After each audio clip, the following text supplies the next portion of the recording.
विनीता भक्ति चैनल पर आप सभी भक्तजनों का हार्दिक स्वागत है।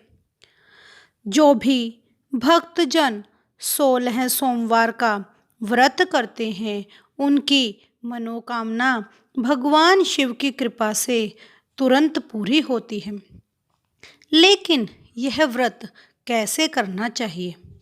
इस व्रत में सुबह शीघ्रता से उठकर, निवृत्त होकर, स्नान करके मंदिर में शिव भगवान की पूजा अर्चना करें। सेर, गेहूँ, आटा लेकर उसमें से 3 भाग करें। घी, गुड़, धूप, पूंगी फल, बेलपत्र, जनेऊ जोड़ा, चंदन, अक्षत और पुष्पों से भगवान शिव की पूजा करें। 1 भाग भगवान शिव को अर्पण करें और जो गेहूं के आटे के 2 भाग उनसे बने हुआ चूरमा वह अन्य भक्तजनों में प्रसाद के रूप में बांटकर स्वयं भी खा लें। इस प्रकार यह जो व्रत है वह बहुत ही लाभकारी होता है। इस व्रत में एक कथा प्रसिद्ध है।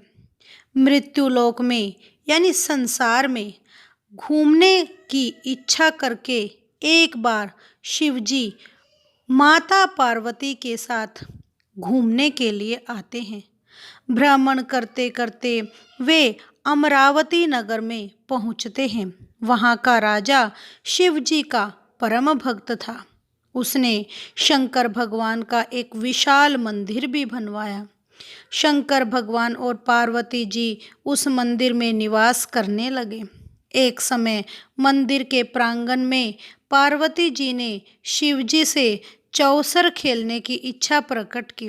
चौसर खेलने से पहले पार्वती माता ने मंदिर के पुजारी से पूछा, हे पुजारी जी, इस खेल में किसकी विजय होगी? पुजारी ने बिना सोचे समझे शिवजी भगवान का नाम ले दिया। तब दोनों ने चौसर खेलना आरंभ किया, लेकिन खेल में भगवान शिव की हार हुई और पार्वती माता विजयी रही।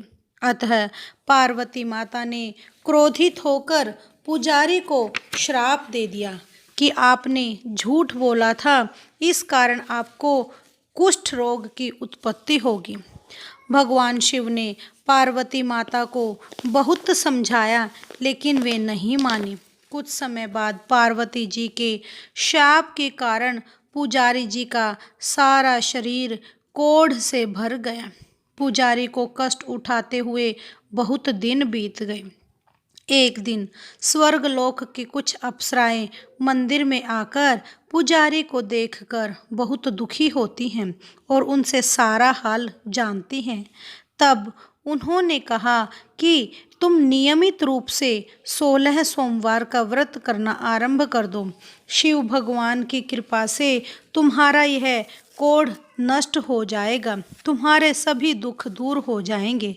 पुजारी ने अप्सरा से 16 सोमवार करने की पूरी विधि पूछी और अगले सोमवार से ही भगवान शिव की पूजा अर्चना के लिए मंदिर में गया। आधा सेर गेहूं का आटा लेकर उसके 3 भाग किए। घी, गुड़, धूप, पूंगी फल, बेलपत्र, जनेऊ जोड़ा, चंदन, अक्षत और पुष्पों से भगवान शिव की पूजा की। प्रदोष काल में शिवजी की पूजा के बाद पुजारी ने 1 भाग शिवजी भगवान को अर्पण किया। बाकी 2 भाग उपस्थित लोगों को प्रसाद के रूप में बांट दिया और पुजारी जी ने स्वयं भी प्रसाद ग्रहण किया। नियमित रूप से 16 सोमवार व्रत करने से शिव भगवान की अनुकंपा से पुजारी जी का कोढ़ शीघ्र ही नष्ट हो गया। कुछ दिन पश्चात जब पार्वती माता शिव भगवान के साथ उसी मंदिर में पहुंचती है तो वह पुजारी जी को स्वस्थ देखकर हैरान होती हैं और उनसे पूछती है कि आप कैसे ठीक हुए। पार्वती जी के वचन सुनकर ब्राह्मण ने आदरपूर्वक प्रणाम करके कहा कि हे माता, मैंने विधिवत 16 सोमवार के व्रत किए। शिवजी भगवान की अनुकंपा से मेरे सारे कष्ट दूर हुए। तब पार्वती माता ने भी 16 सोमवार के व्रत करने का निश्चय किया और उद्यापन किया।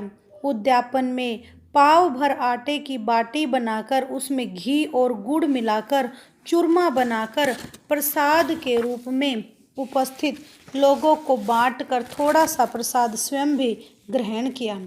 पुजारी जी से व्रत की विधि व 16 सोमवार रखकर उन्होंने अपनी मनोकामना पूरी की, क्योंकि कार्तिकेय के भगवान के चले जाने के लिए ही उन्होंने यह व्रत किया था।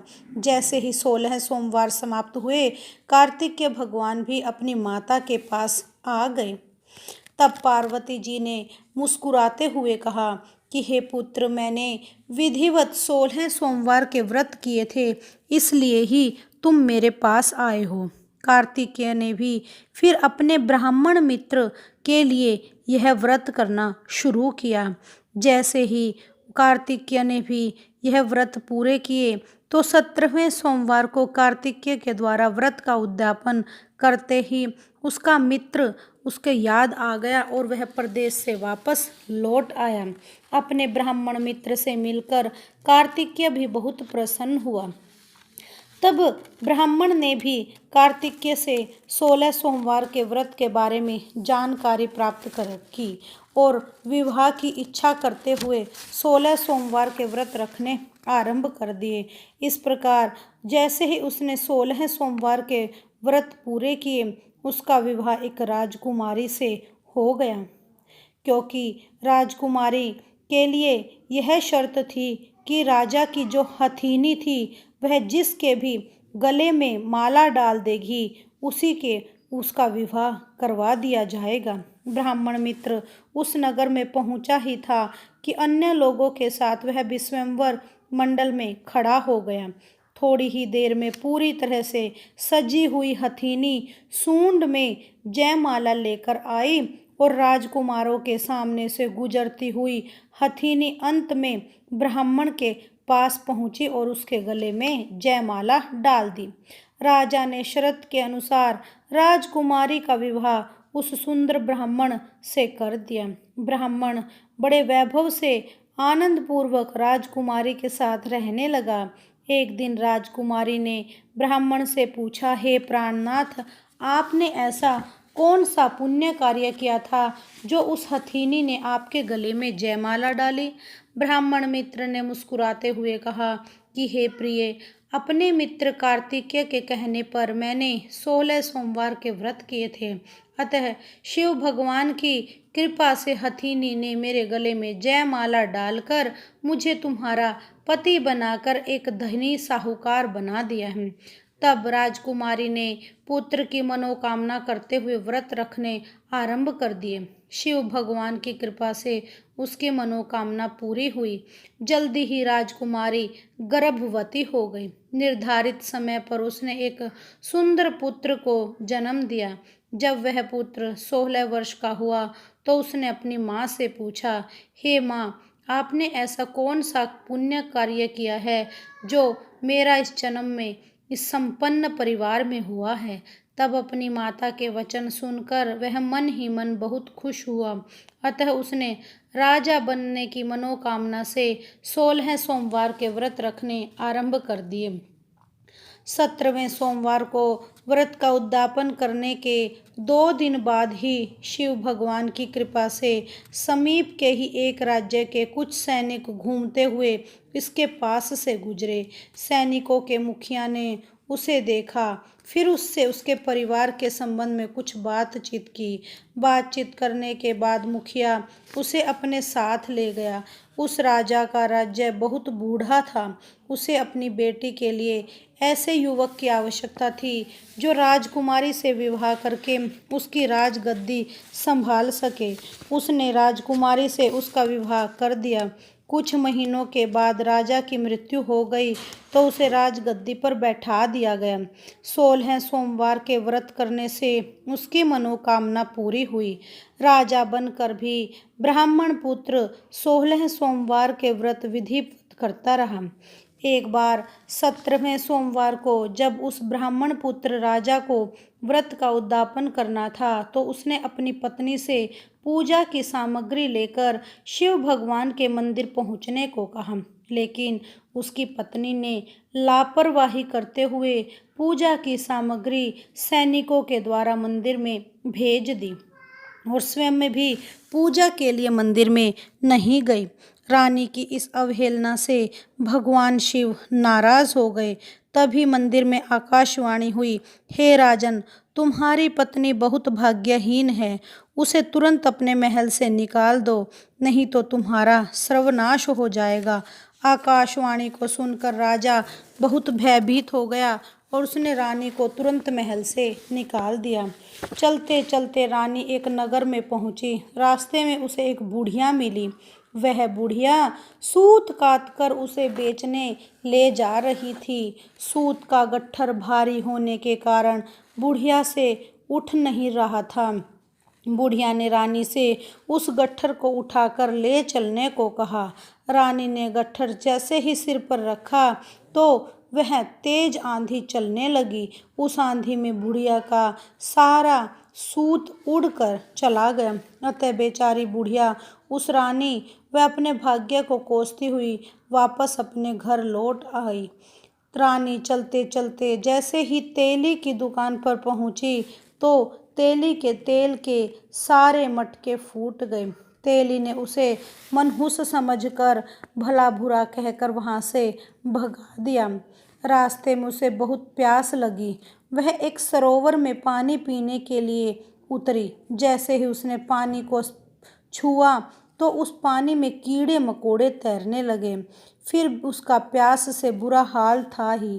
तेज धूप में बचने के लिए रानी एक पेड़ की छाया में खड़ी हुई तो उस पेड़ के सारे पत्ते झड़ गए। दूसरे पेड़ के नीचे खड़ी हुई तो दूसरे पेड़ के भी पत्ते बिखर गए। समीप ही कुछ चरवाहे अपनी गाय को चरा रहे थे। उन्होंने बिना पतझड़ पेड़ों के पत्ते झड़ते हुए देखे तो रानी को मनहूस मानकर उसे पकड़कर समीप के मंदिर में पुजारी के पास ले गए। मनहूस रानी ने सारी बातें पुजारी से कही। पुजारी ने रानी को मंदिर में रख लिया, लेकिन रानी जब भी भोजन बनाती वह सड़ जाता। जल भर कर लाती तो उसमें कीड़े हो जाते। तब पुजारी ने रानी से पूछा, हे पुत्री, तुमने ऐसी कौन सी भूल की है जो भगवान शिव तुमसे इतने रुष्ट हैं? रानी ने पति के आदेश पर पूजा सामग्री स्वयं न ले जाकर सैनिकों के हाथ मंदिर में भेजने की सारी कथा पुजारी को कह सुनाई। इस पर पुजारी ने कहा, हे पुत्री, तुम 16 सोमवार के व्रत किया करो, भगवान शिव तुम्हारे सारे कष्ट दूर करेंगे। रानी ने विधिवत पूर्वक 16 सोमवार के व्रत करने आरंभ कर दिए। 17वें सोमवार को रानी ने व्रत का उद्यापन किया। व्रत करने से भगवान शिव प्रसन्न हुए और उनकी अनुकंपा से ब्राह्मण पुत्र राजा के मस्तिष्क में रानी को वापस लौटा लाने के विचार आने लगा। राजा ने तुरंत सैनिकों को बुलाकर रानी को ढूंढ कर लाने का आदेश दिया। सैनिक नगर नगर रानी को ढूंढते हुए मंदिर के पुजारी के पास पहुंचे। रानी को पहचानकर उन्होंने राजा की आज्ञा सुनाई। पुजारी ने कहा, मैं रानी को ऐसे नहीं भेजूंगा। राजा स्वयं यहाँ आकर रानी को सम्मान के साथ लेकर जाएं। तब राजा स्वयं पुजारी के पास पहुंचकर आदरपूर्वक बोले, हे महाराज, जो औरत आपके आश्रम में रहती है वह मेरी पत्नी है। शिवजी के क्रोध से मैंने इसको त्याग दिया था। अब इस पर से शिव प्रकोप शांत हो गया है, इसलिए मैं इसे लेने आया हूँ। आप इसे मेरे साथ चलने की आज्ञा दीजिए। पुजारी की आज्ञा पाकर रानी राजा के साथ महल में आई। घर में मंगल गान होने लगा। पंडितों ने अनेक वेद मंत्रों का उच्चारण करके अपनी राजरानी का आह्वान किया। ऐसी अवस्था में रानी ने पुनः अपनी राजधानी में प्रवेश किया। राजा ने अनेक तरह से ब्राह्मणों को दान आदि देकर संतुष्ट किया। इस प्रकार से राजा शिवजी की कृपा का पात्र हो गए। ऐसे ही जो मनुष्य भक्ति से 16 सोमवार का व्रत इत्यादि करता है, वह इस संसार के सभी सुखों को भोग कर शिव भगवान की कृपा को प्राप्त करता है। बोलिए शिव भगवान की जय। ओम नमः शिवाय।